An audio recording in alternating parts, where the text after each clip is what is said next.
Hai sob, kembali lagi di animasi Donghua Spoiler. Pada episode sebelumnya menceritakan tentang Shoyan menyelamatkan 4 sosok yang dikepung oleh lebah bersayap 6. Selanjutnya, mereka pun membawa Shoyan ke Bintang Ungu. Setelah sampai, Shoyan pun berpisah dengan mereka. Namun, tak lama kemudian, Shoyan menemukan sebuah kota yang mana di sana dihuni oleh Clan Wan. Setelah itu, ketua Clan Wan pun membawa Shoyan ke tempat Henpan untuk mencari informasi tentang bintang Hangguan. Namun, ketua Clan Pan tidak bisa menjawab. Lalu, ia pun membawa Shoyan ke tempat Clan Jin, yang mana di sana ada 4 sosok sebelumnya yang telah Shoyan selamatkan. Dan cerita pun dimulai.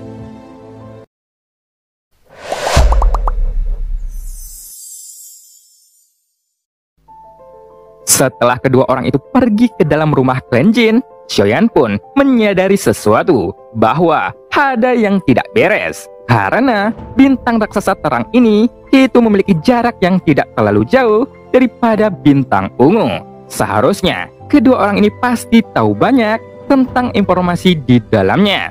Namun mereka tetap bersikeras untuk datang ke rumah Clan Jin. Itu menunjukkan leluhur dari Clan Jin ini merupakan orang yang paling kuat di bintang ungu ini. Jadi mereka berdua pun mencoba bergabung dengan Clan Jin untuk melawan Shoyan.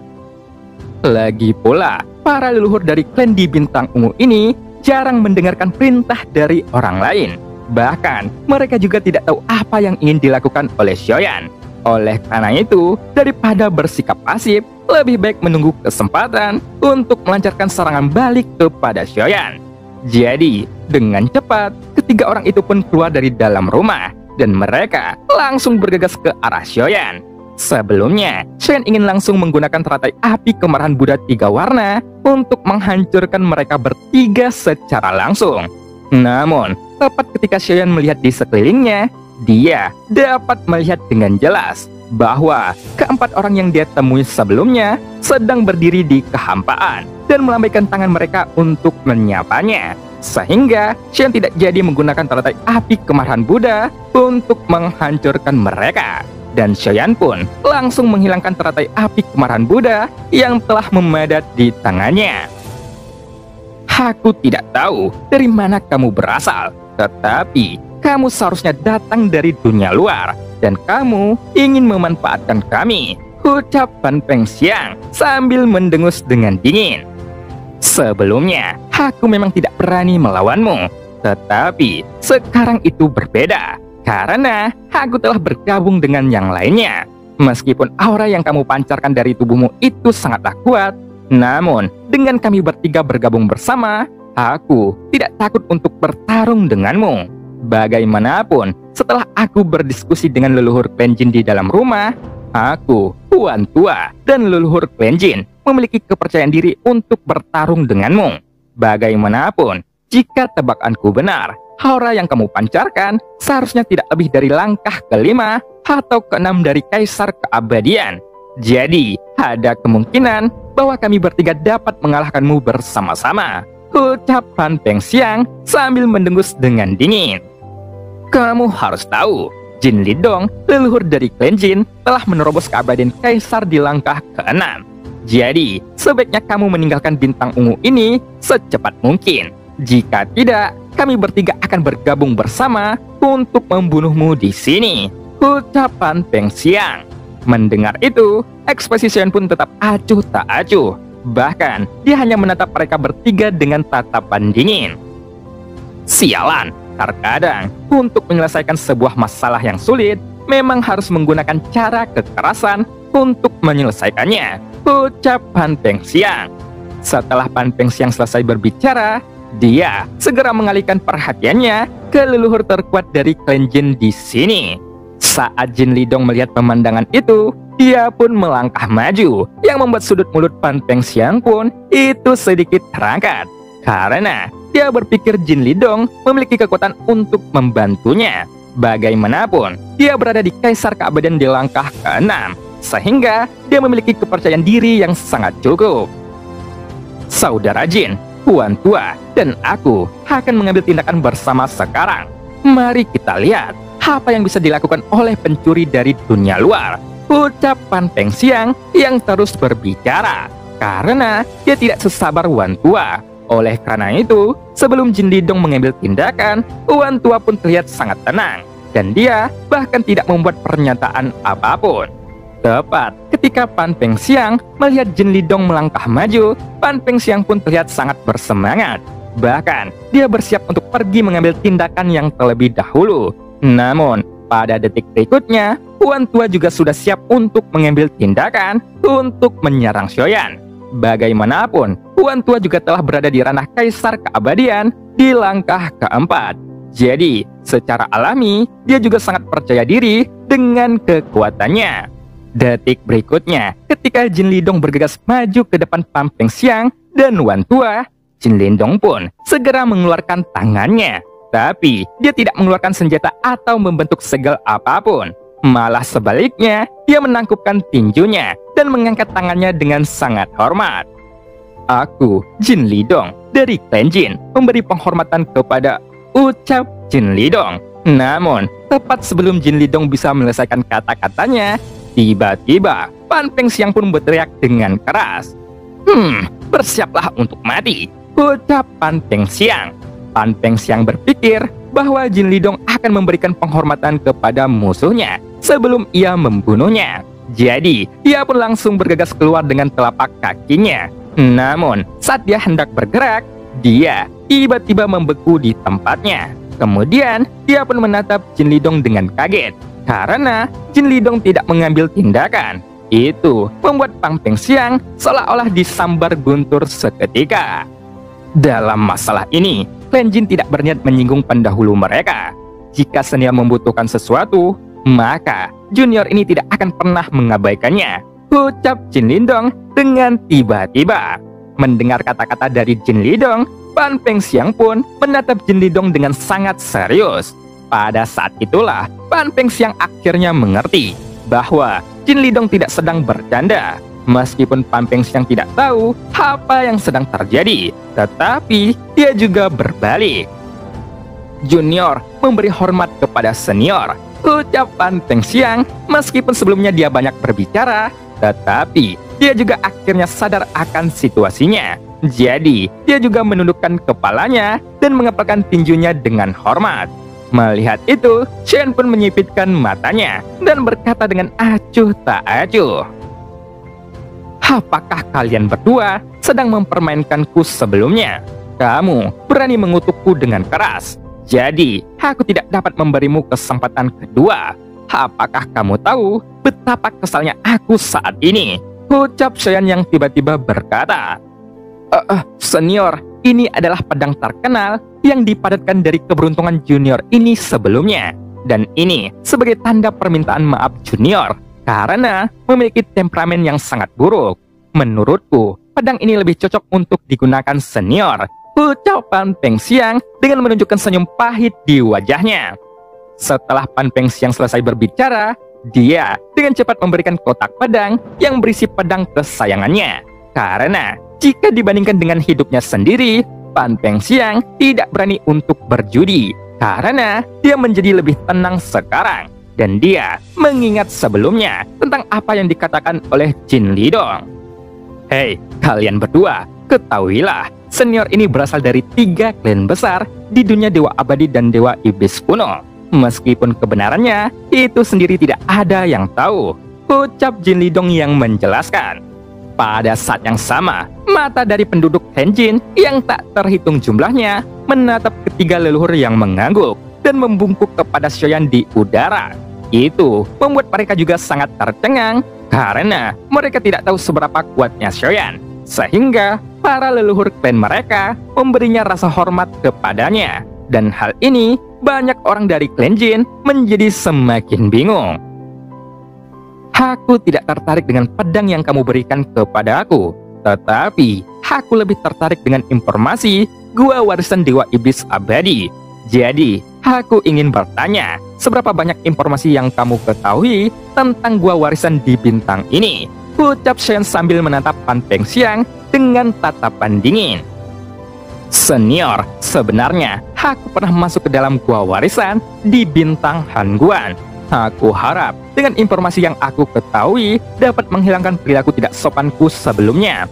Hanya saja, gua warisan yang berisi cahaya itu terlalu aneh. Setelah aku memasukinya, aku bertemu dengan beberapa penyusup, dan aku langsung membunuh mereka. Sehingga aku menghabiskan beberapa tahun di dalam gua warisan itu, sebelum akhirnya aku bisa melarikan diri. Mengapa gua ini terlihat aneh? Karena sejauh ini belum ada seseorang pun yang benar-benar memasuki gua leluhur Hangguan ini, termasuk aku sendiri, ucap Pan Pengxiang yang menjelaskan.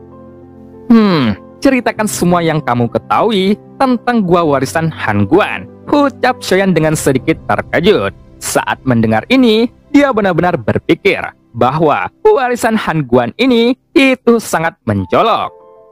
Senior, sejauh yang aku tahu, baru-baru ini ada banyak orang kuat yang telah tiba di Bintang Hangguan, dan kamu mungkin datang ke sini karena ingin mencari informasi tentang warisan ini, ucap Jin Lidong yang berkata perlahan.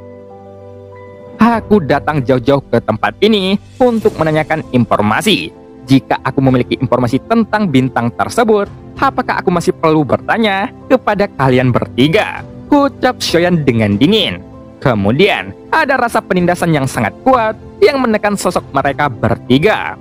Senior, apakah kamu akan pergi ke warisan kuno ini? Ucap Jin Lidong. Tepat ketika Jin Lidong merasakan penindasan yang kuat, dia buru-buru bertanya. Memikirkan hal ini, Xian sama sekali tidak mengetahui nama-nama warisan di dunia ini. Namun, dia tetap tenang. Bahkan, tidak ada ekspresi apapun yang terpancar dari wajahnya. Setelah beberapa saat, Jin Lidong pun tidak mendapatkan jawaban. Dia pun segera melanjutkan pembicaraan. Senior, jangan khawatir. Junior ini tidak akan berani menyembunyikan apapun dari senior. Sebelumnya, aku juga mendengar bahwa di gua warisan Hangguan memiliki tatanan kuno Dewa Iblis abadi, ucap Jin Lidong.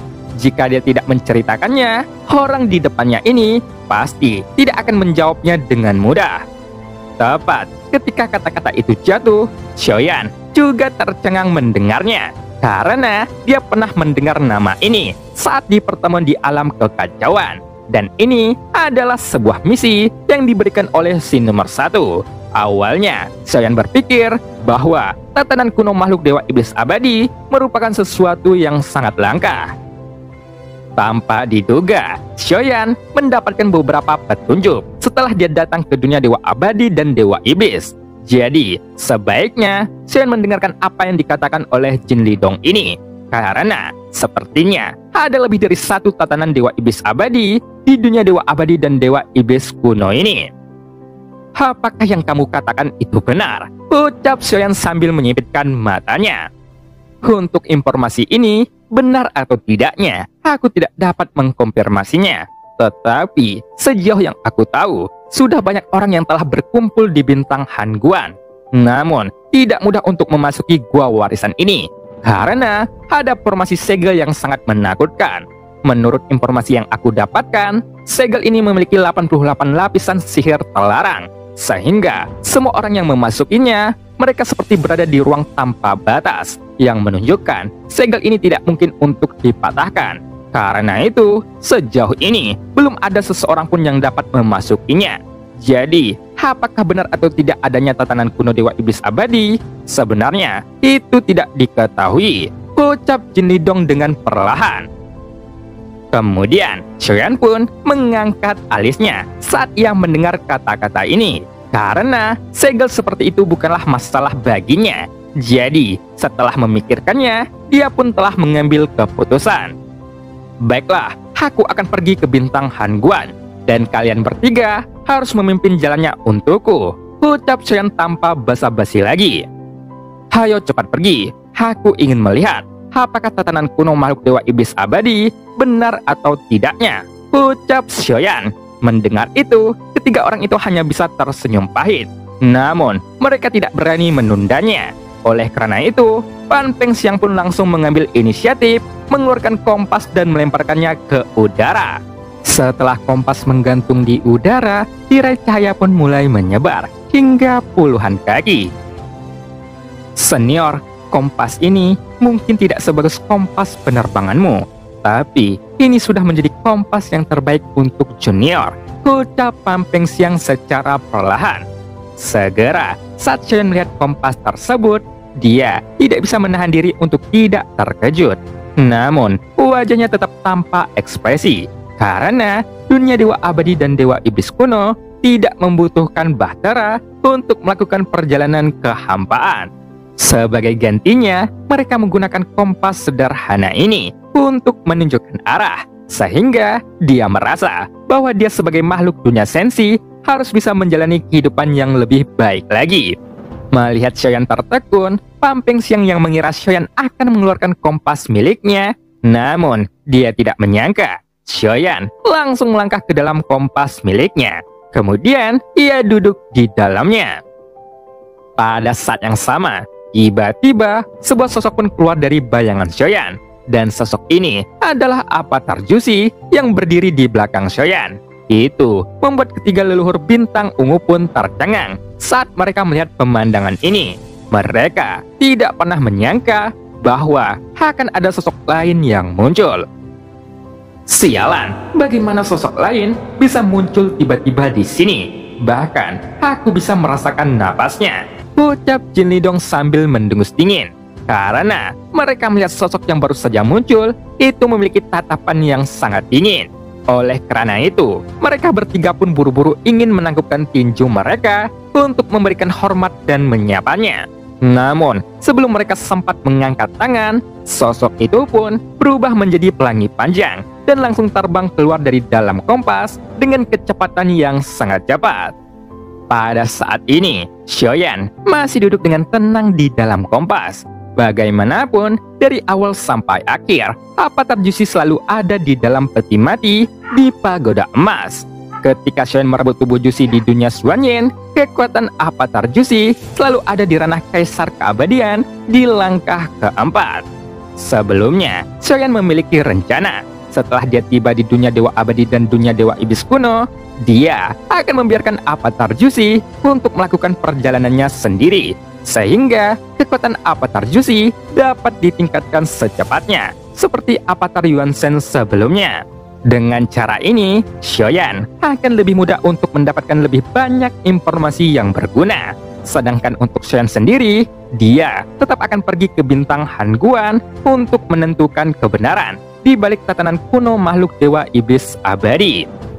Karena jika aku mencari tatanan kuno makhluk dewa iblis abadi, maka aku bisa dengan mudah dapat menyelesaikan tugas dari si nomor 1 di alam dewa kekacauan.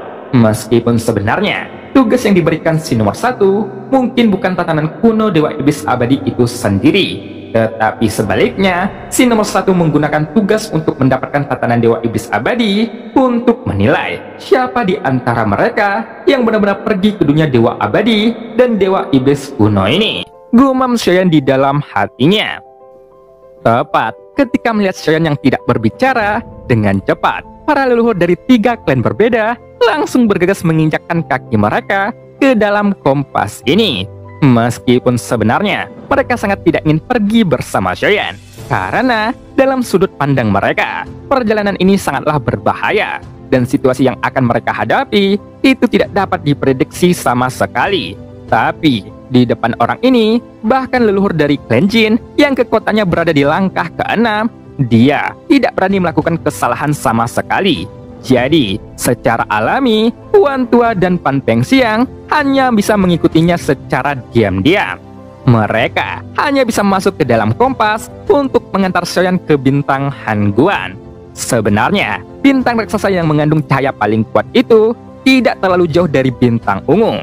Jika bintang Han Guan dibandingkan dengan bintang ungu, ukurannya mungkin 10 kali lebih besar daripada bintang ungu ini. Dan itu adalah bintang yang terbesar dari banyaknya bintang di alam ini. Setelah terbang beberapa lama, mereka dapat melihat bintang Han Guan ini di sebuah kehampaan.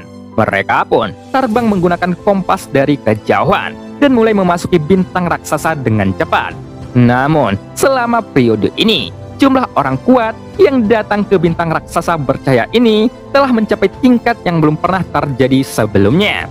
Sekarang, dari arah kehampaan, ada 4 sosok yang duduk bersila di atas kompas, dan 1 orang menutup matanya rapat-rapat. Namun, 3 sosok lainnya tidak berani menutup mata mereka, dan mereka selalu melihat ke sekeliling, karena takut akan ada bahaya di dalam perjalanan ini. Lagi pula, bintang terang ini terlalu besar, sehingga akan terlihat mencolok pada pandangan semua orang. Tepat ketika melihat Xiaoyan masih duduk dan menutup matanya dengan tenang, di dalam kompas ini, Pan Pengxiang pun tiba-tiba berkata perlahan, "Senior, kita akan segera tiba di bintang Hanguan," ucap Pan Pengxiang. Sekarang, Pan Pengxiang terus menyanjung Xiaoyan di sepanjang jalannya, karena dia tidak bisa melihat kekuatan Xiaoyan yang sebenarnya. Lagi pula, setelah melihat leluhur dari klan Jin yang menunjukkan rasa hormat kepadanya, itu benar-benar membuat Pan Pengxiang sangat panik. Bahkan, sekarang Xiaoyan masih menutup matanya rapat-rapat dan tidak memberikan tanggapan sampai memasuki bintang Hanguan ini. Pada saat ini, setelah memasuki bintang Hanguan, banyak mata yang melihat keempat orang yang datang. Namun, semua orang yang melihat tidak mengenali sosok Xiaoyan sama sekali. Sebaliknya, mereka mengenali leluhur dari 3 klan besar di bintang ungu ini. Bagaimanapun, mereka bertiga orang kuat di ranah kaisar keabadian yang berkuasa di bintang ungu. Jadi, secara alami, mereka pasti mengenali setiap leluhur dari 3 klan besar. Oleh karena itu, mereka dengan hormat menangkupkan tinju mereka ke depan untuk menyapa ketiga leluhur ini.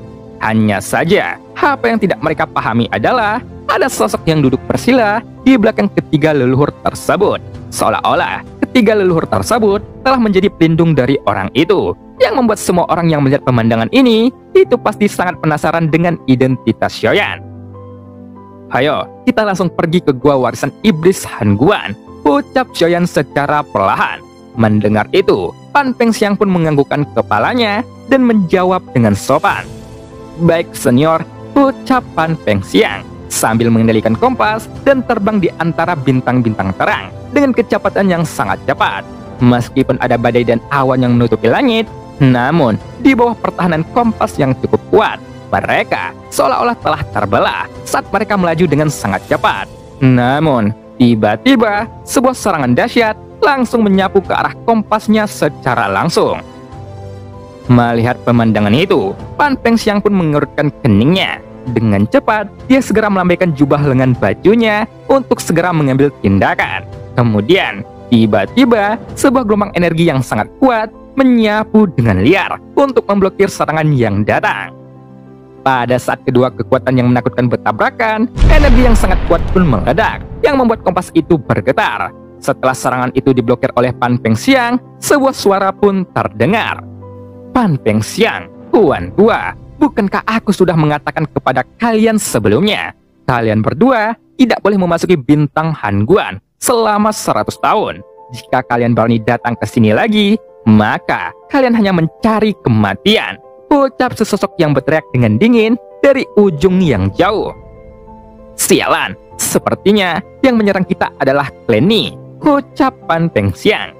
Jelas, dia juga mengenali sumber suara itu. Bahkan, Tuan Tua juga mendengus dingin saat dia mendengarnya. Hanya saja, Jin Lidong masih terlihat tenang, tanpa rasa takut sedikit pun. "Jin Lidong, kita adalah teman lama. Bukankah kamu tahu bahwa kedua orang ini telah melanggar hukum di bintang Hanguan? Jadi, seharusnya kamu tidak bisa membantu mereka," ucap sesosok di antara kumpulan awan. Beberapa sosok pun perlahan keluar dari sana. Dan beberapa sosok ini dipimpin oleh seorang pria yang mengenakan jubah ungu. Dia berdiri di udara dengan tenang. Namun, dia menatap 3 orang yang berada di dalam kompas. Hingga pada akhirnya, ia pun menatap Xiaoyan yang masih duduk bersila dengan mata yang tertutup. Hal ini membuat pria itu pun menyipitkan matanya. Saat dia melihat wajah sosok yang tidak dia kenali, itu membuatnya menjadi tidak senang. "Ada apa? Mengapa kita berhenti?" ucap Xiaoyan dengan dingin. "Senior, sebenarnya kami berdua memiliki beberapa masalah dengan klan Ni dari bintang Hangguan. Sekarang dia ingin menghentikan kami untuk memasuki bintang ini, ucap Pan Pengxiang yang berkata dengan perlahan. Kemudian ia pun menangkupkan tinjunya kepada Xiaoyan. Tepat ketika Ninjun melihat pemandangan ini, dia pun menyipitkan matanya. Aku ingin pergi ke gua warisan iblis Hangguan, dan aku tidak akan peduli tentang planmu dengan mereka. Tapi jika mereka tidak mengizinkanku pergi, maka aku, ucap Xiaoyan dengan dingin. Namun suaranya seperti guntur yang menggelegar, dan itu membuat Ninjun pun tercengang. Kamu harus tahu bahwa warisan gua Hangguan adalah harta warisan klanku, dan mereka berdua tidak bisa memasukinya, ucap Ninjun dengan tegas, seolah-olah dia tidak takut dengan Xiaoyan, karena dia pasti akan mendapatkan dukungan dari klan Ni di belakangnya. Oleh karena itu, dia tidak perlu takut saat ini. Tepat ketika Ninjun selesai berbicara, tiba-tiba sebuah sosok pun muncul dari bayangan Xiaoyan lagi, sehingga itu mengejutkan 3 leluhur bintang ungu karena kemunculannya yang tiba-tiba. Kali ini, sosok yang dipanggil Xiaoyan adalah jiwa klan Qimi. Masalah ini akan aku serahkan kepadamu. Jika kamu ingin membunuh mereka, jangan sisakan klan Ni, ucap Xiaoyan dengan perlahan. Tepat ketika kata-kata Xiaoyan keluar, ekspresi Pan Pengxiang dan Wan Tua, bahkan Jin Lidong pun langsung berubah. Namun, jiwa Qimi sangat marah saat ia mendengarnya. Tapi, dia tidak berani membantah Xiaoyan, karena dia juga tidak ingin dikurung di dalam ruangan kecil dan gelap lagi oleh Xiaoyan. Karena dalam situasi seperti itu, jiwa Qimi merasa dia tidak merasakan hidup maupun mati. Jadi, setelah mendengar perintah Xiaoyan, jiwa Qimi pun segera bergerak dan mengincar semua orang. Bahkan, dia tidak mengucapkan apapun. Kemudian, tubuhnya pun melesat seperti bola meriam, lalu menyapu dengan cepat ke arah Nijun.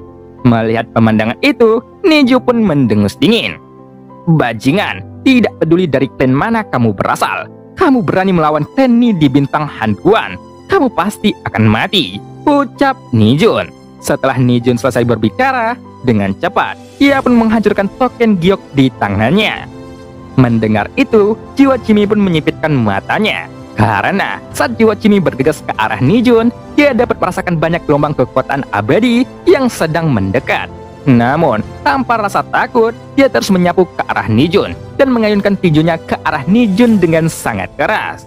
Di bawah tekanan yang sangat kuat dari tinju jiwa klan Qimi, Nijun pun merasa sedikit menyesal karena dia dapat merasakan ancaman kematian yang belum pernah dialami sebelumnya. Oleh karena itu, dengan cepat, tubuhnya pun berubah menjadi pelangi panjang dan bergegas mundur ke belakang. Tunggu senior, aku mengaku kalah, jadi tolong jangan bunuh aku, ucap Nijun. Sebelum Nijun bisa menyelesaikan kata-katanya, jiwa Qimi terus mengejarnya, seolah-olah dia telah menutup telinganya. Lagi pula, perintah yang diberikan Xiaoyan kepadanya adalah memusnahkan seluruh klan Ni tanpa belas kasihan sedikit pun. Meskipun Nijun melarikan diri, tapi jiwa Qimi lebih cepat darinya. Kamu seharusnya bisa lebih cepat membersihkan mereka, ucap Xiaoyan dengan dingin. Mendengar itu, ketiga leluhur pun langsung tercengang. Karena pada saat yang sama, mereka melihat dengan jelas bahwa sosok yang baru saja muncul itu mengayunkan tinjunya dan langsung menghantam tubuh Nijun dengan sangat keras. Segera, sebuah ledakan pun terdengar di udara. Kemudian, sosok Nijun jatuh ke tanah karena terkena tinju yang mengerikan seperti itu. Namun, ketiga leluhur tidak tahu apakah Nijun masih hidup atau mati.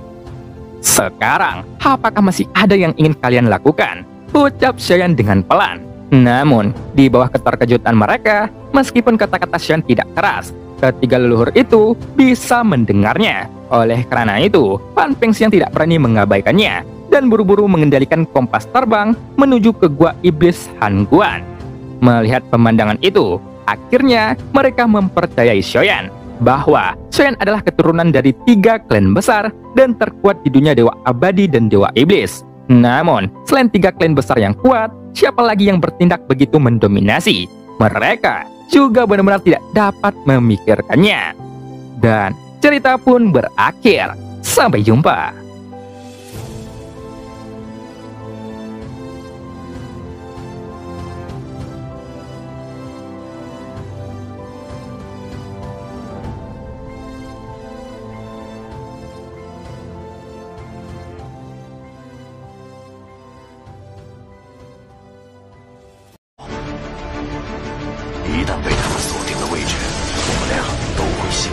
忧，所有的隐忍，是为了这一天。我已经等待了太久。今天若是你能够安然无恙地走下擂台，萧炎从此不再踏进迦南学院半步。他迟早会发现的。既然如此，就给他一个惊喜吧。今天我不会让你们两人彻底的闭上嘴。就算他还活着，你们之间也绝不可能。